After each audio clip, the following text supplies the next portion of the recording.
چلیے الحمدللہ وحدہ والصلاة والسلام علی من لا نبی بعد اما بعد کتاب الاذان، باب الاذان سے ہم انشاءاللہ پڑھیں گے اذان کا بیان۔ تو پہلے اس حدیث کو دیکھ لیتے ہیں، پھر انشاءاللہ تعالی اس کی تفصیلات آپ کے سامنے رکھتا ہوں۔ ان عبداللہ ابن زید ابن عبد ربہ رضی اللہ عنہ قال طاف بی وانا نائم رجل۔ عبداللہ بن زید بن عبد ربہ رضی اللہ تعالیٰ عنہ بیان کرتے ہیں، طاف بی میرے پاس چکر لگایا، وانا نائم اس حال میں کہ میں سویا ہوا تھا، رجل ایک آدمی نے، ایک شخص میرے پاس آیا اس حال میں کہ میں سویا ہوا تھا۔ فقال پس اس نے کہا، تقول تم کہو، یعنی آنے والے شخص نے یہ کہا کہ تم یہ کہو، کیا کہو؟ اللہ اکبر اللہ اکبر فذکر الاذان، یعنی اس نے کہا کہ اللہ اکبر پوری اذان آگے یہ بیان کی کہ تم یہ کہو۔ بتربیع التکبیر بغیر ترجیع، تربیع اور ترجیع اس کو ہم دیکھ لیتے ہیں، یعنی بعد میں، ابھی فی الوقت اس کو ایسے ہی میں بتا رہا ہوں۔ تکبیر کی تربیع کے ساتھ، ترجیع کے بغیر، والاقامت فرادا اور اقامت اکہری یعنی ایک دفعہ فرادا، اللہ مگر قد قامت الصلاۃ، یہ قد قامت الصلاۃ کا جو کلمہ ہے یہ اکیلا نہیں تھا، ایک بار نہیں تھا، یہ دو دفعہ تھا۔ قال کہتے ہیں، یعنی یہ عبداللہ بن زید رضی اللہ تعالیٰ عنہ فرماتے ہیں، فلما اصبحت جب میں نے صبح کی، اتیت رسول اللہ صلی اللہ علیہ وسلم تو میں رسول اللہ صلی اللہ علیہ وسلم کے پاس آیا، فقال تو آپ نے فرمایا، انہا لرؤیا حق، بے شک یہ خواب سچا ہے۔ الحدیث یہ آگے مکمل۔ اخرجہ احمد و ابو داود و صححہ الترمذی و ابن خزیمہ، تو یہ حدیث جو ہے یہ مسند احمد میں بھی ہے اور سنن ابی داود میں بھی ہے، اور امام ترمذی اور ابن خزیمہ نے اس کو صحیح قرار دیا ہے۔ اچھا، یہ اذان جو ہے نا، ہجرت کے بعد جب نبی اکرم صلی اللہ علیہ وسلم نے میٹنگ میں بیٹھے ہوئے تھے اور ارادہ کر رہے تھے کہ کوئی ایسا طریقہ ہونا چاہیے کہ لوگوں کو اذان کا اذان نہیں، نماز کا پتہ چل جائے اور نماز کے لیے جمع ہو جائے، تو پھر مختلف تجاویز سامنے آئیں۔ کسی نے کہا ناقوس یعنی گھنٹا بجا دیا جائے، کسی نے کہا جی آگ جلا کر ایک بہت بڑی آگ جلائی جائے جس کی وجہ سے لوگوں کو پتہ چل جائے جی نماز کا وقت ہو گیا تو آ جائیں وہ۔ تو آپ نے ان دونوں چیزوں کو پسند نہیں فرمایا، کیونکہ ناقوس یہ عیسائی بجاتے تھے اور آگ مجوسی جلاتے تھے، تو یہ کفار کی مشابہت بھی تھی، اور یہ کوئی اتنا خوبصورت طریقہ بھی نہیں تھا، کوئی اتنا اچھا طریقہ بھی نہیں تھا یہ کہ اس طرح سے کیا جائے۔ تو پھر آپ نے ان کو جب رد کر دیا تو اب ہر ایک سوچ اور فکر میں مبتلا تھا کہ عبداللہ بن زید بن عبد ربی ہی آئے اور انہوں نے یہ خواب اپنی سنا دی، کہتے ہیں کہ میں نے ایسے خواب دیکھا۔ تو یعنی وہ تفصیل ہے اس میں تھوڑی، کہ پہلے تو اس نے کہا کہ یہ ناقوس لے لو، پھر انہوں نے کہا یہ بیچتے ہو، میں نے کہا خریدنا چاہتا ہوں، یہ پوری تفصیلات یہ آپ کے ساتھ شیئر کروں گا انشاءاللہ۔ تو خیر، اس کے بعد پھر یہ کلمات سکھا دی، اور یہ پوری اذان جب نبی اکرم صلی اللہ علیہ وسلم کو آ کے انہوں نے بتائی تو آپ نے فرمایا، انہا لرؤیا حق، بے شک یہ خواب سچی ہے۔ اور اسی طرح پھر حضرت عمر اور حضرت بلال رضی اللہ تعالیٰ عنہما، انہوں نے جب اذان سنی، پھر اذان ہوئی اور انہوں نے جب اذان سنی تو آ کے فرمایا کہ ہم نے بھی اس طرح کی خواب دیکھی ہے۔ تو یوں یہ جو خواب تھے یہ سچے تھے، اور پھر اس کے بعد یہ اذان مشروع ہو گئی۔ مشروع ہونے کا معنی کیا ہوتا ہے؟ اگر یہ صرف صحابہ کے خواب ہی رہتے اور نبی اکرم صلی اللہ علیہ وسلم کے سامنے بیان نہ کیے جاتے تو پھر یہ اس کی کوئی شرعی حیثیت نہیں ہونی تھی، لیکن جب نبی اکرم صلی اللہ علیہ وسلم نے اوپر اپنی نبوت کی مہر لگا دی، انہا لرؤیا حق کہہ کے، تو پھر یہ مشروع ہو گئی، یعنی اب یہ شریعت کا حصہ بن گئے۔ تو یہ ہے اذان کی ابتدا کیسے ہوئی، یعنی پہلے مشاورت ہوئی، اور اس مشاورت میں مختلف قسم کی آراء سامنے آئیں، ناقوس بجا لیا جائے، گھنٹا بجانا، اور اسی طرح سے آگ جلائی جائے، تو یہ آپ نے پسند نہیں فرمایا، اور اللہ تعالیٰ بھی منظر بناتا ہے نا، پھر اللہ تعالیٰ نے یہ اس طرح سے خواب میں یہ کلمات سکھائے، اور پھر حضرت عمر رضی اللہ تعالیٰ عنہ، حضرت بلال رضی اللہ تعالیٰ عنہ، انہوں نے بھی اس اذان کو جب سنا تو یہ بھی آ گئے اور انہوں نے بھی بتائی، اور اس کی پھر سب کی تائید اور موافقت کر دی رسول اللہ صلی اللہ علیہ وسلم نے۔ تو یہ ہے وزاد احمد فی آخرہ قصۃ قول بلال فی اذان الفجر الصلاۃ خیر من النوم، اور بلال کے قصے میں مسند احمد میں یہ اضافہ ہے، امام احمد نے کیا ہے کہ وہ الفاظ بھی تھے الصلاۃ خیر من النوم، آگے آ رہا ہے پورا طریقہ اذان کا بھی۔ تو الصلاۃ خیر من النوم کا معنی کیا ہوتا ہے؟ کہ نماز نیند سے بہتر ہے۔ ولی ابن خزیمہ، اور ابن خزیمہ میں انس رضی اللہ تعالیٰ عنہ سے ہے، من السنت اذا قال المؤذن فی الفجر، سنت طریقہ یہ ہے کہ جب مؤذن فجر میں اذان کہہ رہا ہو تو وہ کہے حی علی الفلاح، جب حی علی الفلاح کہے قال الصلاۃ خیر من النوم، تو اس کے بعد پھر الصلاۃ خیر من النوم بھی کہنا چاہیے۔ تو یہ پہلی حدیث ہے اس باب کی، جس میں عبداللہ بن زید بن عبد ربی ہی رضی اللہ تعالیٰ عنہ کی خواب ہے، اور اس خواب کے بعد پھر یہ اذان مشروع ہو جاتی ہے۔ اسی طرح آگے جائیں تو اس کے بعد کی جو حدیث ہے، یہ میں جس شرح سے پڑھا رہا ہوں یہ شیخ صالح کی شرح ہے، انشاءاللہ اگر آپ کہیں گے تو عربی جاننے والوں کے لیے بڑی مفید ہے، مختصر ہے، یہ بھی میں انشاءاللہ بھیج دوں۔ اس کے بعد اگلی حدیث ہے ابو محذورہ کی، یہ مؤذن تھے رسول اللہ صلی اللہ علیہ وسلم کے، اور نبی محذورہ رضی اللہ تعالیٰ عنہ، یعنی آپ کے مؤذن دو ہی تھے نا، ابو محذورہ اور حضرت بلال رضی اللہ تعالیٰ عنہما۔ تو یہ ابو محذورہ سے ہے ان النبی صلی اللہ علیہ وسلم علمہ الاذان، کہ نبی اکرم صلی اللہ علیہ وسلم نے ان کو اذان سکھائی، فذکر فیہ ترجیع، اور اس میں ترجیح کا ذکر کیا، اچھا سوری پیچھے وہ رہ گیا، تربیع اور ترجیح کا معنی کیا؟ تربیع اس کا معنی ہے جیسے ہوتا ہے نا اربع، وہاں سے چار، یعنی اللہ اکبر کے کلمات 4 دفعہ ادا کرنے کو تربیع کہتے ہیں۔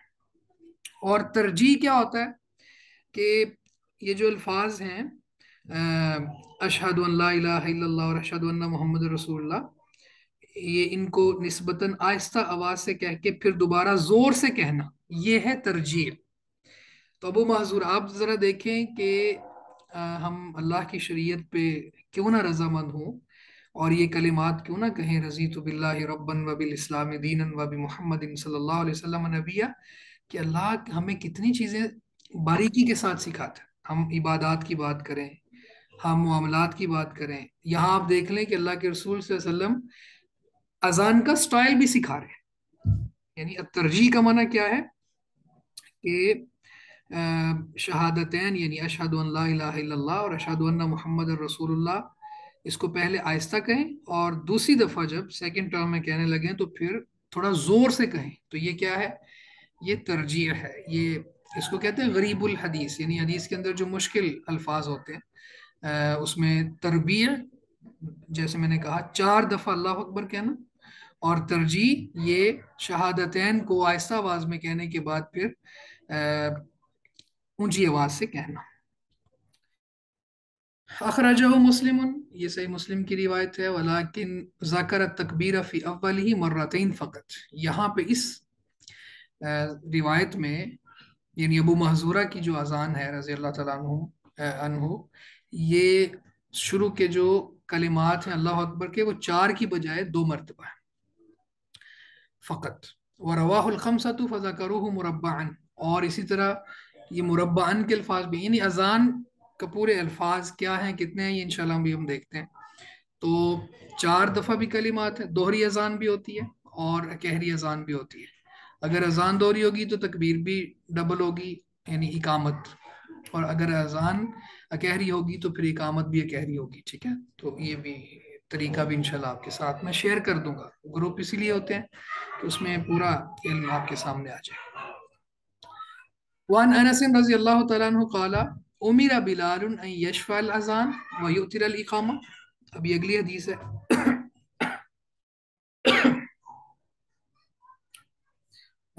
انس رضی اللہ تعالیٰ عنہ سے کہ امیر بلال، اب امیر بلال حکم دیا گیا بلال کو. اب یہ جو الفاظ ہیں یہ مرفوع حدیث کو ثابت کر رہے ہوتے ہیں. جب یہ کہا جاتا ہے نا کسی صحابی کو حکم دیا گیا ہے تو حکم دینے والا لفظوں میں موجود نہیں ہوتا، لیکن یہ اصول حدیث کا قاعدہ بھی ہے اور یہ انداز بھی بتا رہا ہوتا ہے کہ حکم دینے والے پھر رسول اللہ صلی اللہ علیہ وسلم ہیں، تو یہ مرفوع حدیث ہوتی ہے. تو بلال کو حکم دیا گیا رضی اللہ تعالیٰ عنہ ان یشفع الاذان، کہ وہ اذان کے کلمات کو دو بار دو بار کہیں. ٹھیک ہے. وَيُوتِرَ الْإِقَامَہ، اور اقامت کے کلمات کو ایک بار کہیں. إِلَّا الْإِقَامَہ، سوائے تکبیر کے، جس کو ہم کہتے ہیں نا اقامت.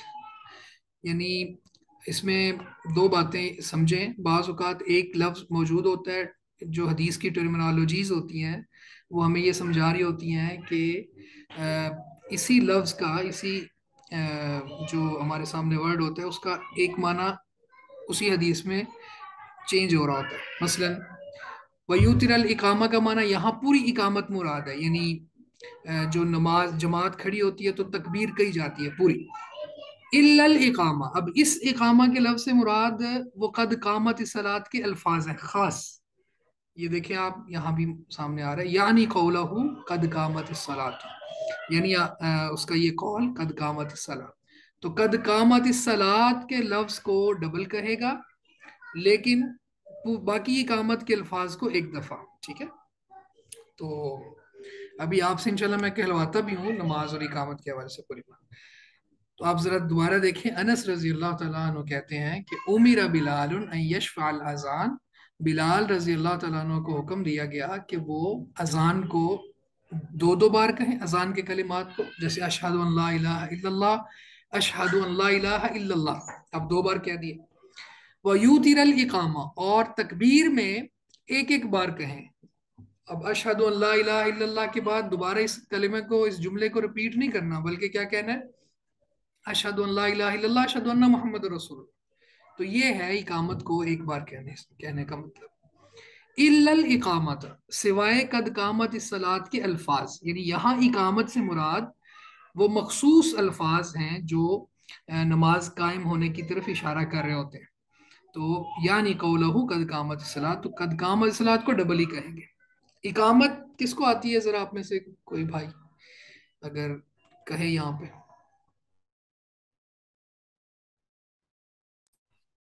جی بسم اللہ الرحمن الرحیم.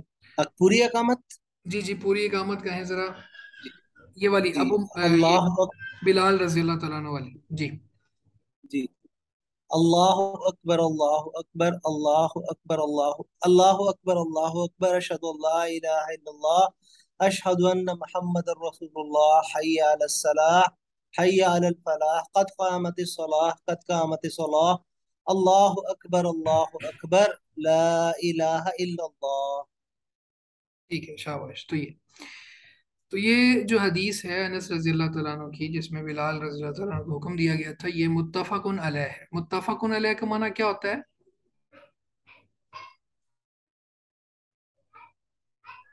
جو بخاری اور مسلم دونوں کی حدیث میں حدیث کتاب میں.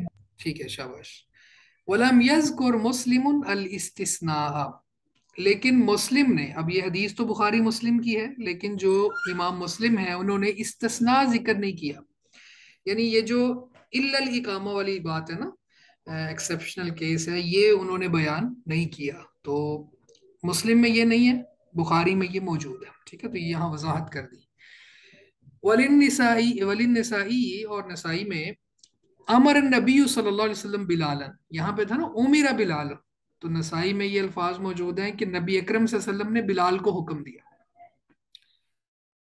تو وہاں پہ وضاحت ہوگی پھر کہ حکم دینے والے کون ہیں؟ رسول کائنات صلی اللہ علیہ وسلم ہیں.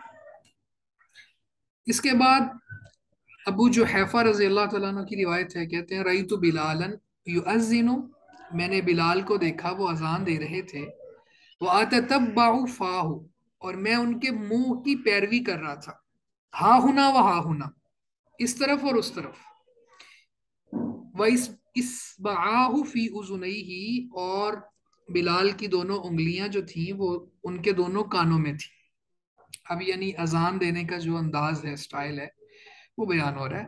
کہتے ہیں کہ میں نے بلال رضی اللہ تعالیٰ عنہ کو دیکھا، وہ اذان دے رہے تھے اور میں ان کے چہرے کی پیروی کر رہا تھا. یعنی وہ کبھی جب رائٹ مڑتے تھے تو میں بھی رائٹ چہرہ ان کا دیکھ لیتا تھا، اور جب وہ لیفٹ سائڈ پہ چہرہ کرتے تھے بائیں جانب، تو میں وہاں بھی ان کا چہرہ دیکھ لیتا تھا. اور یعنی میری نظریں بھی ادھر ادھر جا رہی تھی جدھر ان کے چہرے جا رہے تھے، ہاں ہونا وہاں ہونا، ادھر اور ادھر.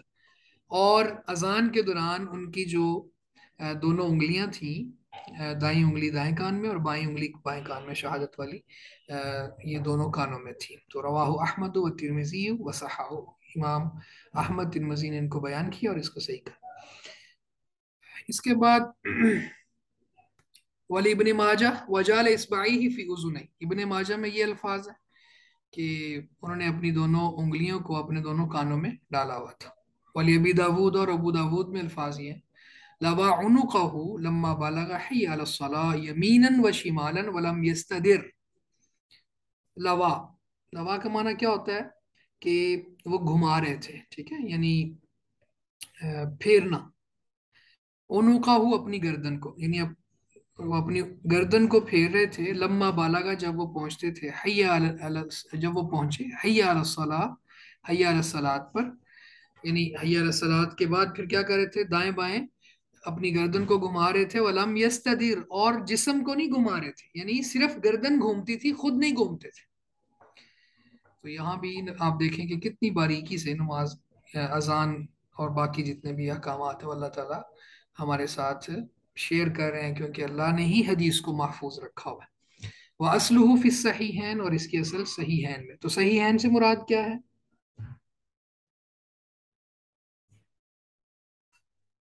صحیح صحیح بخاری اور بخاری صحیح اور مسلم. ہاں، تو متفقن علیہ جہاں آئے گا وہاں بھی بخاری مسلم مراد ہوگی، اور جہاں پہ صحیحین کی بات آئے گی تو وہ بھی اس سے مراد یہی ہوگا.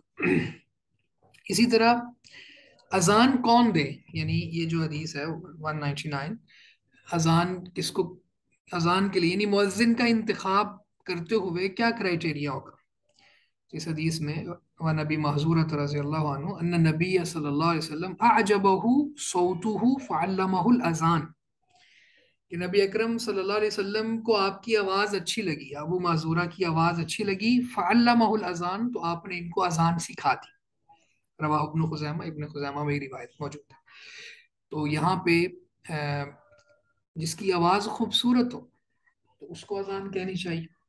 ہمارے یہاں پہ کیا کرائٹیریا ہے اذان کہنے کے لیے، آپ میں سے کوئی ذرا شیئر کرے. ہمارے ہاں یہ کرائٹیریا ہے جس کی آواز پیاری ہو یا اونچی آواز ہو، خوبصورت انداز ہو، اس کو اذان کہنی چاہیے. یا پھر یہاں پہ یہ ہے کہ جس کے پاس جو یا تو جو سب سے سینئر ہوگا، یا تو یہاں پہ کرائٹیریا یہ ہے سب سے کہ پہلے آ جائے.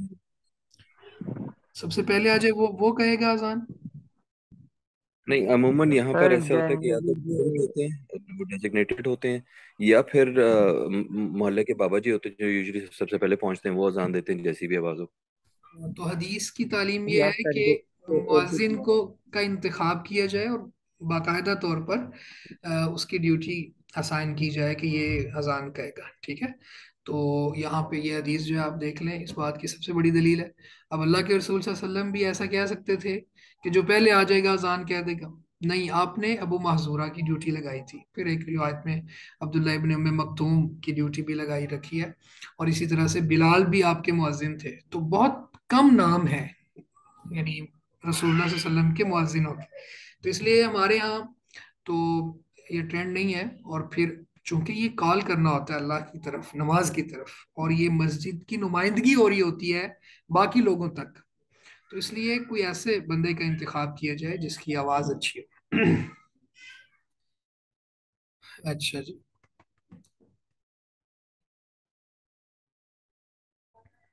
اس کے بعد اگلی روایت میں یہ جو حدیث ہم جابر بن سمرہ رضی اللہ تعالیٰ عنہ کی پڑھیں گے، اس میں یہ بات سیکھیں گے کہ نماز عید کے لیے اذان اور اقامت مشروع نہیں ہے. یعنی وہ بھی تو نماز ہی ہوتی ہے نا، لیکن اس کے لیے نہ اذان کہی جائے گی نہ اقامت کہی جائے گی۔ وعن جابر بن سمورة رضی اللہ تعالیٰ عنہما قال صلیت مع نبی صلی اللہ علیہ وسلم العیدین، میں نے نبی اکرم صلی اللہ علیہ وسلم کے ساتھ عیدین یعنی دونوں عیدوں کی نمازیں پڑھی، غیر مرت ولا مرتين، نہ ایک مرتبہ نہ دو مرتبہ، یعنی بہت مرتبہ میں نے آپ کے ساتھ عیدین کی نمازیں ادا کی، بغیر اذان ولا اقامت، اذان اور اقامت کے بغیر، یعنی اس میں اذان بھی نہیں ہوتی تھی اور اقامت بھی نہیں ہوتی تھی، وہ آپ کو پتہ ہے کہ صرف 2 رکعت نماز پڑھی جاتی ہے۔ تو یہ صحیح مسلم میں ہے۔ اسی طرح وَنَحْوُ فِي الْمُتَّفَقِ، اور وہاں بھی موجود ہے ابن عباس رضی اللہ عنہما سے وغیرہ، ٹھیک ہے۔ تو اسی طرح ابو قتادہ سے ایک لمبی حدیث میں ہے فی نومہم عن الصلاۃ ثم اذن بلال فصلى رسول اللہ صلی اللہ علیہ وسلم كما كان يصنع كل يوم۔ اچھا، یہ تو ایک پوائنٹ کلیئر ہو گیا کہ عیدین کی جو نماز ہے اس کے لیے اذان بھی مشروع نہیں ہے اور اقامت بھی مشروع نہیں ہے۔ اور باقی قضا نماز کو باجماعت ادا کیا جا سکتا ہے، یہ لمبی حدیث ہے نا ابو قتادہ رضی اللہ تعالیٰ عنہ کی، فی نومہم عن الصلاۃ کا معنی کیا کہ نماز سے سوئے رہ گئے، تو اس کے بعد پھر بلال نے اذان کہی۔ یہ وہ واقعہ ہے کہ جب نبی اکرم صلی اللہ علیہ وسلم ایک جنگ سے واپس آ رہے تھے، تو اس وقت پھر آپ نے رات کو آرام کرنے کے لیے صحابہ کو روک لیا اور ذمہ داری لگا دی ایک صحابی کی کہ آپ نے جگانا ہے ہمیں۔ تو صبح پھر سورج کی کرنوں نے رسول اللہ صلی اللہ علیہ وسلم کو بیدار کیا۔ آپ دیکھیں کہ فجر کا ٹائم چلا گیا اور سورج طلوع ہو گیا اور اللہ کے رسول صلی اللہ علیہ وسلم پھر اس وقت بیدار ہوئے۔ تو آپ نے دیکھا کہ ہماری تو نماز ہی رہ گئی ہے۔ آپ نے غالباً بلال کی ذمہ داری لگائی ہوئی تھی، تو کہا کہ بلال کدھر ہیں، ان کو بلاؤ۔ بلال بھی ٹیک لگا کے لیٹ گئے تھے، سو گئے۔ کہا بلال ہم نے تمہیں کہا تھا کہ ہمیں جگا دینا، تو کہا اللہ کے رسول جس اللہ نے آپ کو سلا دیا اس نے مجھے بھی سلا دیا۔ آپ نے کہا چلو اٹھو، پھر تھوڑی آگے گئے، جگہ بدلی اور پھر وہاں پہ جا کے وضو صحابہ نے کیا، اذان کہی، اقامت ہوئی اور جماعت کروائی۔ آپ ذرا دیکھیں کہ دھوپ نکل چکی ہے اس وقت پھر، تو یہ وہ حدیث کا یعنی کوئی نماز قضا ہو جائے تو اس کے لیے اذان کہی جا سکتی ہے، اس کے لیے اقامت بھی کہی جا سکتی ہے اور جماعت بھی کروائی جا سکتی ہے۔ یہ سارے مسائل یہاں سے نکلتے ہیں۔ اس میں ایک بات سمجھ لیجئے کہ ہمارے یہاں پہ فجر کی نماز جو بہت زیادہ طبقہ چھوڑتا ہے، وہ اس وجہ سے چھوڑتا ہے جی ہم اٹھے لیٹ تھے، جب اٹھے ہیں تو سورج طلوع ہو چکا تھا، تو اب کیا کریں؟ تو حقیقت یہ ہے کہ اگر کوئی شرعی عذر موجود ہے، یعنی انسان سویا رہ گیا نا، تو جب وہ اٹھے گا اسی وقت وہ نماز پڑھے گا۔ جیسے حدیث میں آتا ہے نا کہ من نام عن صلاۃ او ناسی عنہا فلیصلیھا اذا ذکرھا، جو کوئی نماز سے سویا رہ جائے یا وہ نماز کو بھول جائے، ٹرین بند کرنے کی بات ہے۔ تو جیسے ہی بیدار ہوگا اس وقت وہ پڑھے گا، اور جیسے ہی اس کو یاد آئے گی کہ میری نماز رہ گئی ہے تو اس وقت وہ پڑھے گا۔ تو خیر یہ بات سمجھ آ گئی آپ کو اس حوالے سے؟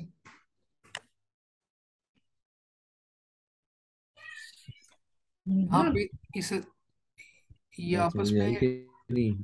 میری آواز نہیں آ رہی آپ کو؟